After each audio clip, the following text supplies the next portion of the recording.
I think the order in which you do your skincare is super, super important, if not one of the most important things in your skincare. And I think that a lot of people tend to sidestep that and avoid that completely.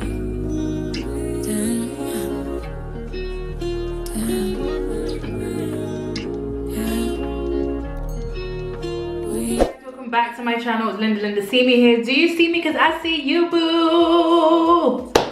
Right, as you can see by the title of the video, today we're filming my nighttime skincare routine, specifically aiming towards helping with hyperpigmentation. I have a lot of hyperpigmentation that's been left behind from my acne, so I wanted to share with you guys what I do to help my hyperpigmentation go away and fade away faster. And we're also going to be talking about the order in which I do my skincare. I think the order in which you do your skincare is super, super important, if not one of the most important things in your skincare. And I think that a lot of people tend to sidestep that and avoid that completely. And some might not know, but I'm going to be talking to you guys about that today because I know you don't want to chitty chatter. So let's get into it. So when I'm wearing makeup, the first thing that I do is I remove my makeup using an oat balm cleanser. Now the good thing about this cleanser is that it's very, very, very soothing, and it's very calming, and it just gets rid of your makeup and breaks the makeup down. I tend to use makeup wipes sometimes, I won't lie, I'll hold my hands up, which isn't the best because it does tug at the skin. So if you want to be gentle, then I'll definitely recommend any form of balm that you like. I really like this one from the Inky List, and I've used it for ages now. Let's see if we can squeeze some more. It's literally at its last leg. And this doesn't smell like much, which is why I also love it. I tend to not go for things that are highly fragranced, but I absolutely love this. Literally just breaks everything down. I used to think that using an oil cleanser, an oil balm, kind of means that you're blending the foundation back into the skin, but that's actually not what's happening here. It's just breaking the foundation and the makeup down, which is always helpful. And then I'm going to use a wipe to just gently wipe that away. So now we're makeup free, almost. The next step in my nighttime skincare routine is a cleanser. I'm using this salicylic acid cleanser, which I absolutely love. It's definitely good for exfoliating the skin, acne prevention. I've bought it over 5 times. It's so amazing. I love to use this when I'm breaking out, or if I'm preparing a week before I start my period, because I tend to break out religiously. The good thing about this is that it unclogs the pores. So it's a BHA, which means that it goes deep into the pores and exfoliates the pores. And also another thing, and the last thing that it does, is that it's actually anti-inflammatory, which is always good when you're acne prone. So you want to make sure that you're doing this for at least 30 seconds. Just to make sure that you're getting rid of all the excess dirt and all the makeup. Next, you want to pat dry using a paper towel. Always use a paper towel.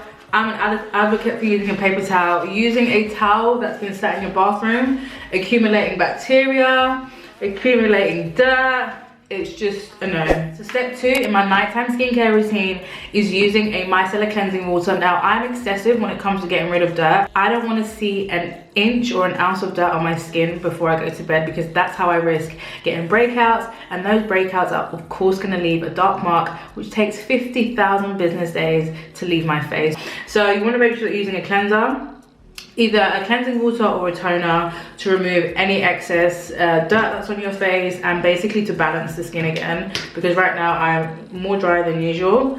So I use it on a really thick cotton pad just to make sure that I get this step done, using less cotton pads, because when I use the small ones I tend to go through so many at a time, and we don't want to do that. Save the planet, you know. My 3rd one, and it's come out white. So now I'm ready for the next part of my skincare routine. The next in my skincare routine is where I like to use a Vaseline or a lip moisturizer. You can use any one that you love, anyone that you have available, just something to moisturize the lips, because after we've toned, it's removed a lot of moisture from my lips. Next, we're using the 2% BHA liquid exfoliant. It's also a salicylic acid. Again, I'm in love with salicylic acid.